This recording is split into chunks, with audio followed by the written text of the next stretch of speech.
Ma'am, step out of the car now. Officer, this is my car and my home. Please check my ID before proceeding. I said step out. You're being detained for vehicle theft and resisting arrest. I am Judge Patricia Williams, a federal judge. Please verify. It is 2:15 p.m. on a Tuesday. A black Mercedes sedan turns into a paved driveway in an upscale, tree-lined suburban neighborhood. The driver is Judge Patricia Williams, a 52-year-old federal judge returning home after presiding over a complex civil rights docket. She has committed no traffic violation. She is parked at her own residence, yet directly behind her, a patrol cruiser slams to a halt, blocking her exit. Inside that cruiser is Officer William Thompson, an 8-year veteran of the force with a personnel file that would later become a central exhibit in federal court. What happens in the next 35 minutes will cost the city nearly $1 million and expose a systemic rot within the department. The dashboard camera captures the initial interaction. There is no polite inquiry. Officer Thompson exits his vehicle, hand resting near his service weapon, and immediately escalates the encounter. He approaches the driver's side with a stern, aggressive demeanor. Judge Williams, expecting a routine community interaction, lowers her window. Instead of a greeting, she is met with a demand for her license and an accusation that her vehicle matches the description of a stolen car. Context is critical here. Judge Williams is a Harvard Law graduate and a former prosecutor who spent 15 years building a reputation for fairness and constitutional adherence. The vehicle in question was purchased 6 months prior as a reward for her service. The house she is parked in front of is her own. When Thompson issues his commands, Williams does not panic. She relies on decades of courtroom experience. She remains stoic. She places her hands where they are visible. She calmly informs the officer that she is at her own home and requests that he verify the license plate against his alleged stolen vehicle report. Officer Thompson does not verify the plate. In law enforcement procedure, a Terry stop requires reasonable suspicion based on specific articulable facts. Thompson has none. Instead, he interprets her calm, reasoned requests as evasion. He characterizes her compliance as resistance. When Williams steps out of the vehicle, slowly, non-threateningly, Thompson escalates further. He orders her to place her hands behind her back. He is arresting a sitting federal judge for grand theft auto and resisting arrest in her own driveway. This is the pivot point where procedural error turns into a constitutional crisis. As the handcuffs are applied, Judge Williams clearly states her identity and position. She directs the officer to her briefcase, lying on the ground next to the car, which contains the court documents necessary to verify her status. Thompson ignores this. He ignores her identification. He ignores the house she is standing in front of. He guides her to the rear of his patrol car and locks her inside. While Judge Williams sits in the back of the cruiser, the neighborhood begins to react. The commotion draws the attention of residents, specifically Eleanor Davis and James Mitchell. Davis, a neighbor of 20 years, immediately recognizes the judge. She alerts her husband, a retired attorney, who advises her to record the interaction. This footage will later serve as independent corroboration of the dash cam video. James Mitchell, walking his dog nearby, attempts to intervene directly. He approaches Officer Thompson to correct the error, identifying the detainee as Judge Williams. Thompson's reaction is defensive and authoritarian. He orders Mitchell to step back, threatening him with arrest for interfering with a police investigation. Rather than re-evaluating his assessment based on witness statements, Thompson doubles down. He radios for backup, characterizing the situation as a high-risk arrest of a suspect employing an elaborate ruse. For 20 minutes, Judge Williams sits in the stifling heat of the patrol car, the handcuffs cut into her wrists. She watches as her neighbors film the humiliating spectacle. She knows the law better than the man detaining her. She knows the probable cause has not been established. She knows her Fourth Amendment rights against unreasonable search and seizure are being actively violated. But in this moment, the power dynamic is absolute. The badge and the gun override the Constitution.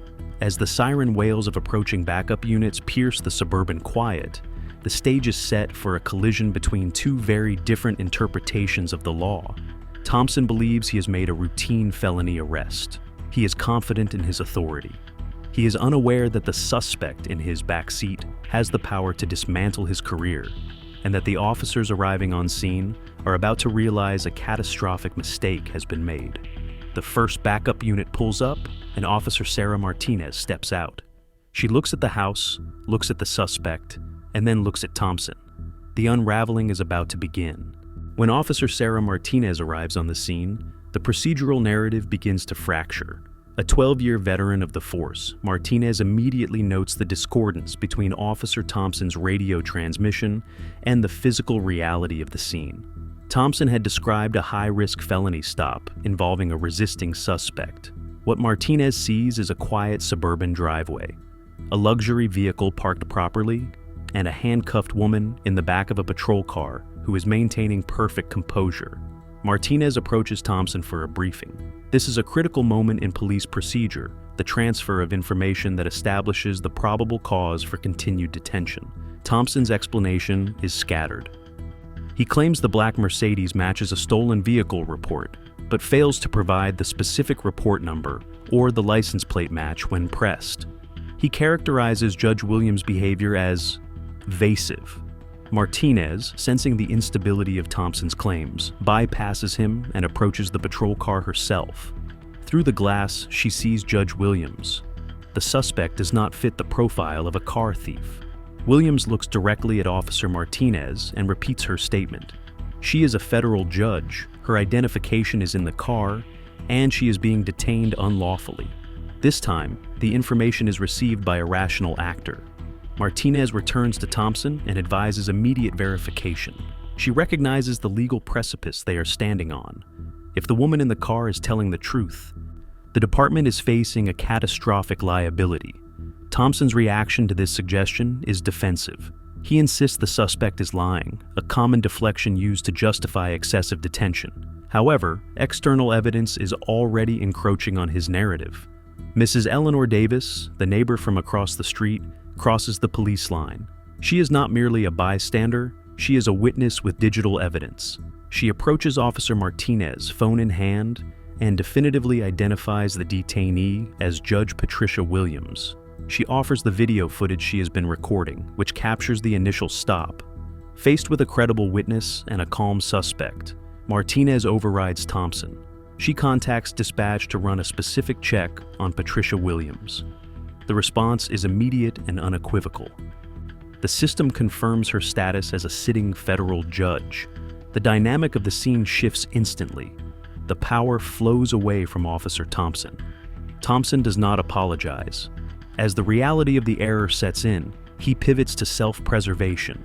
He argues to Martinez that Williams should have identified herself properly from the start, a statement directly contradicted by the dashboard camera audio recording, which captured Williams identifying herself seconds before the handcuffs were applied. Martinez orders the release of the suspect. Judge Williams is released after 35 minutes of detention. The handcuffs are removed, revealing red abrasions on her wrists, physical evidence of the force used. She does not scream, she does not cause a scene, she simply requests the badge numbers of every officer present. This is the reaction of a prosecutor, not a victim. She is already building the case file in her mind. Here, Thompson makes a tactical error that will later be cited as evidence of malice. As Williams gathers her belongings, Thompson approaches her. He attempts to reframe the incident as a simple misunderstanding and implies that filing a formal complaint would be unnecessary. He is attempting to suppress the record. In legal terms, this is an attempt to evade accountability for a constitutional violation. Judge Williams looks at him and delivers a verdict. She informs him that this was not a misunderstanding, but a violation of her Fourth Amendment rights and a breach of public trust. She explicitly states she will pursue every legal remedy available. Thompson leaves the scene under the impression that he can manage the fallout. He believes his version of events will hold. That evening, the anatomy of the deceit continues to take shape. Judge Williams does not rush to the media. She calls her family, but she also calls her attorney. She begins documenting every minute detail while her memory is fresh.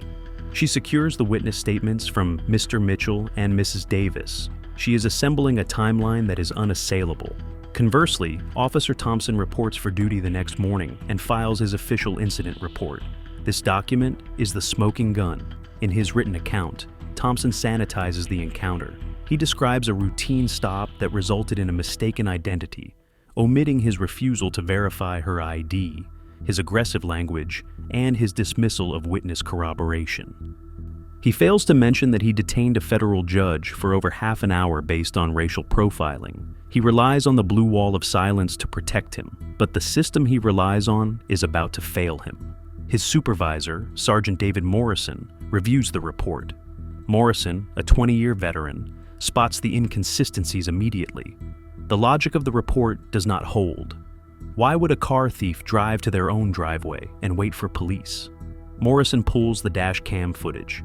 What he sees on the screen, the calm judge, the aggressive officer, the ignored pleas, contradicts every word Thompson wrote. The cover-up has collapsed before it could even begin. The collapse of Officer William Thompson's career began not in a courtroom, but at a desk in the precinct, 48 hours after the incident. Sergeant David Morrison, a 20-year veteran responsible for reviewing patrol logs, picked up Thompson's incident report. On paper, the narrative was standard: a traffic stop initiated on a stolen vehicle lead, a suspect who was initially non-compliant, and a subsequent release upon verification of identity. It was clean. It was procedural. And to Morrison's experienced eye, it was suspicious. The logic failure was glaring. Car thieves do not typically drive stolen luxury sedans directly into their own driveways in broad daylight. They do not wait for police to exit their vehicles. They do not offer identification that matches the registration of the car they are allegedly stealing. Morrison bypassed the report and pulled the raw data, the dashboard camera footage from Thompson's cruiser. What Morrison watched on his monitor dismantled Thompson's written narrative frame by frame. He saw the calm compliance of the suspect. He heard the clear identification. He witnessed the aggressive escalation of a subordinate who refused to pivot even when presented with exculpatory evidence. Morrison did not call Thompson in for a reprimand. He called Chief Rebecca Walsh. By Thursday morning, the department's leadership was in crisis mode. Chief Walsh and the department's legal counsel, Michael Rodriguez, reviewed the footage. Rodriguez's assessment was blunt. The department was staring down the barrel of a federal civil rights lawsuit that they would inevitably lose. This was no longer a personnel issue. It was an existential threat to the city's treasury. The detention of a sitting federal judge without probable cause, driven by demonstrable bias, pierced the veil of qualified immunity that typically protects officers from personal liability. While the police department scrambled to contain the fallout, Judge Williams was methodically preparing her offensive. She retained David Chen, a civil rights attorney with a history of litigating against systemic police misconduct. They did not wait for an apology. Exactly 1 week after the incident, Chen filed a federal complaint in the U.S. District Court. The lawsuit alleged violations of the 4th and 14th Amendments, specifically citing unlawful seizure and equal protection violations based on race. The filing named Officer Thompson, Sergeant Morrison for supervisory negligence, and the police department itself. The filing of the lawsuit triggered the discovery process, but the department's Internal Affairs Division was already racing to uncover the extent of the rot. Captain Lisa Rodriguez led the internal investigation. Her mandate was to find out how an officer with Thompson's instincts had remained on the force for 8 years. The answer lay in a personnel file that had been systematically ignored. Captain Rodriguez found that Thompson had accumulated 14 citizen complaints in 8 years. 12 of them involved allegations of racial bias or excessive force. In a functioning oversight system, this pattern would trigger an early warning intervention. Instead, Thompson had received satisfactory performance reviews. His complaints were dismissed with minimal investigation, often cited as unsubstantiated, despite the statistical improbability of such a volume of grievances against a single officer. The data mining went deeper. Rodriguez analyzed Thompson's traffic stop history. The findings were damning. Thompson stopped black motorists at a rate nearly 4 times higher than white drivers, despite patrolling a predominantly white district. Crucially, the hit rate, the frequency with which these stops yielded contraband or arrests, was statistically identical between racial groups. In legal terms, this proved that the disparity in stops was not driven by criminal intelligence or results, but by bias. Thompson was fishing, and he was targeting a specific demographic to do it: Faced with overwhelming evidence of misconduct and a looming federal trial, the department severed the limb. Chief Walsh moved to terminate Thompson's employment before the internal investigation was even formally closed. 3 weeks after he handcuffed Judge Williams, Thompson was fired. He was stripped of his badge, his gun, and his pension. The termination made front-page news, but Thompson's reaction revealed a profound disconnect. He hired a defense attorney and claimed he was being scapegoated, insisting he had merely followed procedure.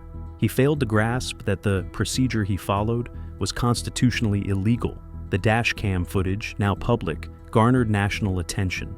The NAACP and legal scholars pointed to the incident as a litmus test. If a federal judge could be profiled and detained in her own driveway, no citizen was safe. The firing of William Thompson was intended to close the book on the incident.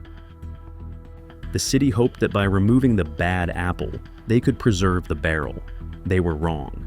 The lawsuit filed by Judge Williams was not just seeking damages for a 35-minute detention. It was seeking to expose the supervisory failures that allowed Thompson to operate unchecked for a decade. The discovery phase was just beginning, and the evidence it would unearth would threaten to bankrupt the department and force a federal consent decree. The officer was gone, but the trial was coming. The termination of Officer William Thompson was a tactical amputation, an attempt by the city to cut off the infected limb to save the body. But in federal civil rights litigation, firing the individual perpetrator does not absolve the architect.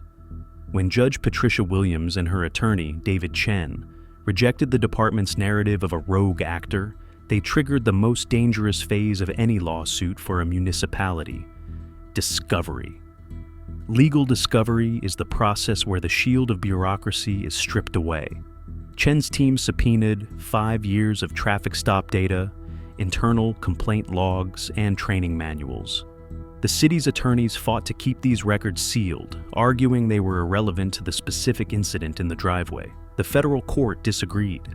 When the boxes of documents were opened, the defense of isolated incident evaporated. The data revealed a mathematical anatomy of systemic bias.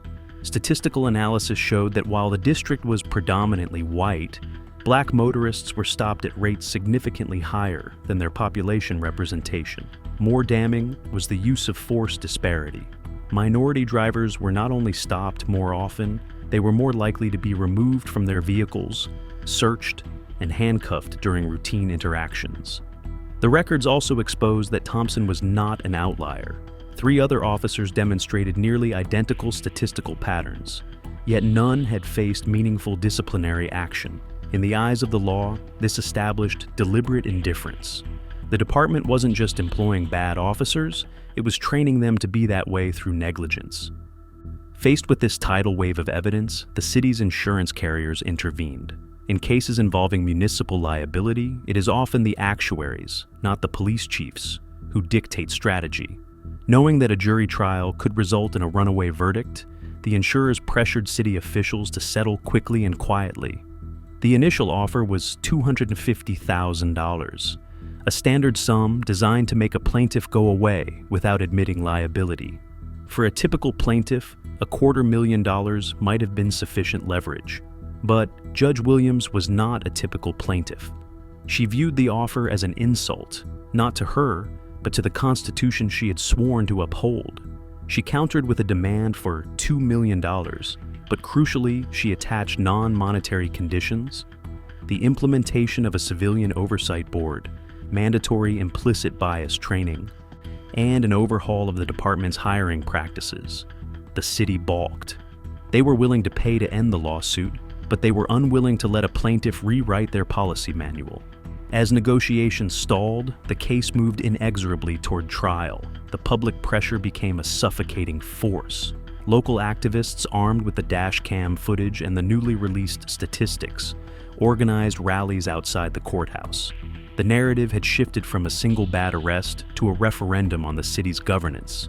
Business leaders began to express concern that the reputational damage would stifle economic development. The police department, once a source of suburban pride, had become a liability. Meanwhile, the personal cost for William Thompson began to accrue.